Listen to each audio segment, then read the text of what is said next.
El que quiera ser el primero, que sea el último de todos y el servidor de todos. Mis hermanos, es muy importante en nuestra sociedad el valor de la educación cívica y la educación cristiana también. Un maestro en una escuela tiene la responsabilidad de enseñar bien a sus alumnos. Un catequista tiene la responsabilidad de enseñar bien los que son las verdades de fe. Un maestro en el deporte va a enseñar a los alumnos las reglas que tiene también el deporte. Un padre de familia tiene la responsabilidad de educar a sus hijos por el buen camino, a través de los buenos consejos y el ejemplo. Un sacerdote tiene una responsabilidad también importante: enseñar, guiar y acompañar el rebaño que es la parroquia. Hoy en el Evangelio vemos cómo Jesús, tratando de explicar a sus discípulos su pasión y muerte, la cual ya era inminente, nos cuenta el evangelista que iba Jesús atravesando Galilea con ellos, pero no quería que nadie lo supiera, pues iba enseñándoles justamente sobre lo que iba a ocurrir pocos días después.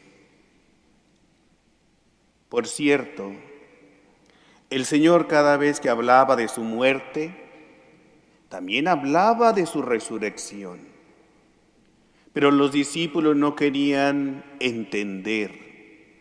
Probablemente se quedaban con el anuncio de la primera parte, al igual que nosotros hacemos, atemorizados por el sufrimiento y la muerte.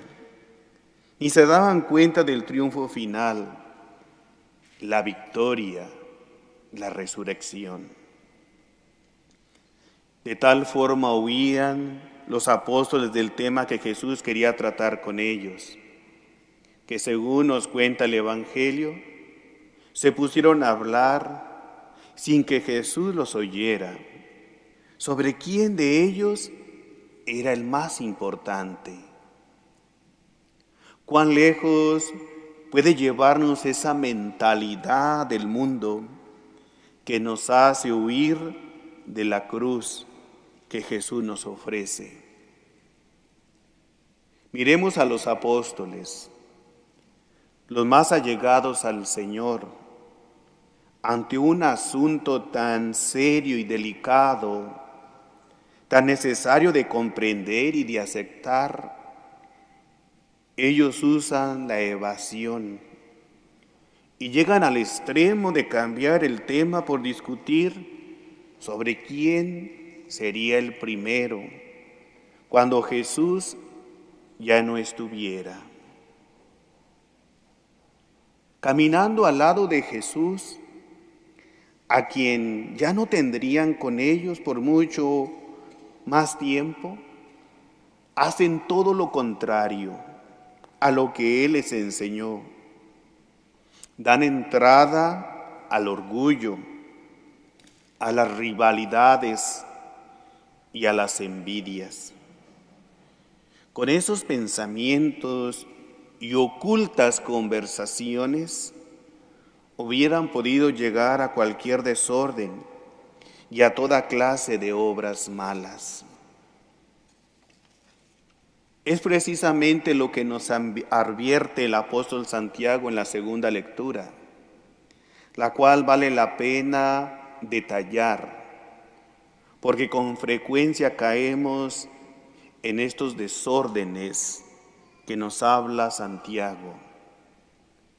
Comienza por prevenirnos acerca de las envidias y rivalidades, porque estas son señal del desorden y de toda clase de obras malas. Y nos damos cuenta de que, como la envidia es un pecado medio escondido, nos sentimos con derecho de ocultar en nuestro corazón tales sentimientos, sin darnos cuenta de lo que nos alerta el apóstol. Esos desórdenes y esas obras malas, que son consecuencia de las rivalidades y de la envidia. El que oculta en su corazón lo que nos vende el diablo, el demonio, termina siendo instrumento del mal y del mismo demonio. El apóstol Santiago lo sabe, lo ha visto y nos alerta de las consecuencias de la envidia. Ustedes codician lo que no pueden tener y acaban asesinando. Ambicionan algo que no pueden alcanzar y entonces combaten y hacen la guerra. ¿Y dónde comenzaron estos conflictos? Bien lo dice Santiago, las malas pasiones que siempre están en guerra dentro de ustedes. Así comienza todo en nuestro interior.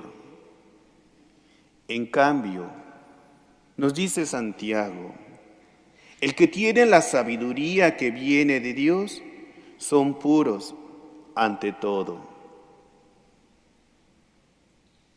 ¿Qué es tener la sabiduría de Dios? Es tener el pensar de Dios, la forma de ver las cosas que tiene Dios, la manera de analizar las circunstancias de nuestra vida según Dios. Es ver las cosas como Dios las ve, no con nuestra miopía espiritual, tan contaminada por el mundo y tan de acuerdo a nuestros pensamientos humanos, que suelen estar tan desviados de la visión eterna y que, por supuesto, están tan desviados de las paradojas que nos propone el Evangelio de hoy. Tomar nuestra cruz de cada día, perder la vida para ganar la vida, ser el último para llegar a ser primero.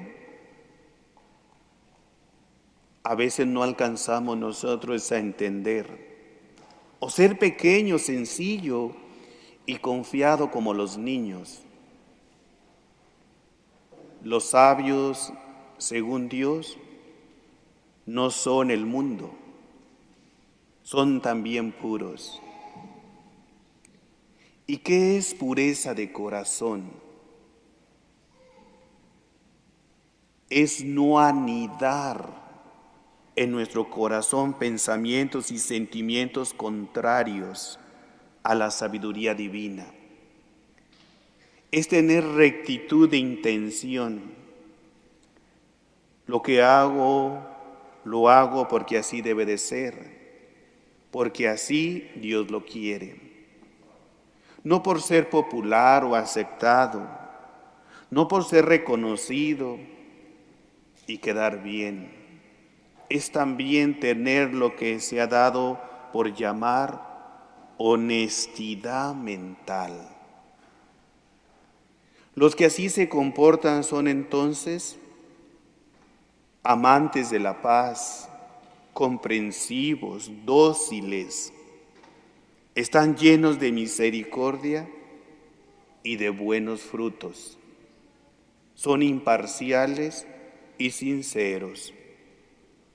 Pero mis hermanos, volviendo al Evangelio, ¿por qué la envidia y las rivalidades y los deseos de primacía son tan peligrosos? Jesús tiene que detener inmediatamente lo inconveniente discusión que traían los apóstoles por el camino. Y lo hace valiéndose de su inocencia, mediante la cual Dios conoce nuestros más íntimos pensamientos y sentimientos, además de nuestras más escondidas palabras. Es así como, haciéndose el inocente, le pregunta a los discípulos, ¿de qué discutían por el camino? Así, ¿de qué hablaban por el camino? Por supuesto, se quedaron callados, sin responder. Luego de ese silencio, llamó a los 12 apóstoles y les dijo, si alguno quiere ser el primero, que sea el último de todos y el servidor de todos. Es lo que precisamente el Señor les venía anunciando su pasión y muerte. Él, Dios mismo, el supremo, el verdaderamente más importante y primero de todos, se rebajaría a la condición de servidor de todos, para darnos el mayor servicio que nadie podía darnos, dar su vida misma con sufrimiento por el rescate de cada uno de nosotros. Pero bien, ¿por qué mataron a Jesús sin realmente tener la culpa? Muchas son las explicaciones y motivos que pueden aludirse basándose en la Sagrada Escritura. Una de estas explicaciones nos las da el libro de la Sabiduría. Los malvados dijeron entre sí, tendamos una trampa al justo, porque nos molesta y se opone a lo que hacemos. Nos echa en cara sus violaciones a la ley. Nos reprende las faltas contra los principios que fuimos educados. Sometámoslo a la humillación y a la tortura. Condenémosle a una muerte de sufrimiento. Mis hermanos, muchas veces la persona buena es una piedra para nosotros en el camino. Nos molesta, no nos gusta, porque su forma es un ejemplo, pero muchas veces esa forma y ese ejemplo no nos deja avanzar. O en otras palabras, esa persona buena, sincera, nos cae gorda. ¿Por qué? Porque su forma de ser nos está recriminando. Por eso la conducta del justo, Jesucristo, el Hijo de Dios, y de todos los que tratan de ser justos, siempre resulta una amenaza para los que no se desean ser justos. La conducta de los buenos es como un espejo de la maldad de los malos. Estos reaccionan maniobrando contra los buenos, calumniando y criticando para tratar de quitarlos del medio. Esto fue así muy especialmente para Jesús, pero lo es también para todo el que trata de seguirlo. De allí que Él nos recuerde: el que quiera venir conmigo, que renuncie a sí mismo, que cargue con su cruz y que me siga. Mis hermanos, los apóstoles terminaron entendiendo lo que antes no entendían, al punto que dieron su vida por Cristo y por el Evangelio. Y nosotros, ¿ya hemos comprendido estas palabras? Mis hermanos, es tan importante acercarnos a Jesús para conocerlo. Hoy Jesús les enseña a sus discípulos que va a morir, que va a ser entregado. Y los discípulos, como dicen en mi rancho, vendiendo natas, pensando otra cosa. ¿Quién iba a ser el más importante? Muchas veces eso nos puede suceder a nosotros. No ponemos atención y estamos pensando en otras cosas, cuando es la clase más importante. Voy a morir por ustedes, y ustedes peleando, ¿quién es el más importante? Por eso Jesús llama la atención, los regaña. Mis hermanos, hoy también nosotros queremos ser importantes.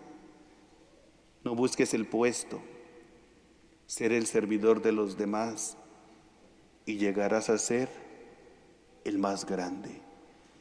Hoy, mis hermanos, que en esta semana trabajemos en la humildad para que no nos gane las rivalidades y las envidias, porque las rivalidades y las envidias están donde no hay caridad. En la iglesia, en la casa, en la escuela, en el trabajo, todos queremos un puesto y queremos que nos vean. Y lo más importante, ser humilde para ser el grande.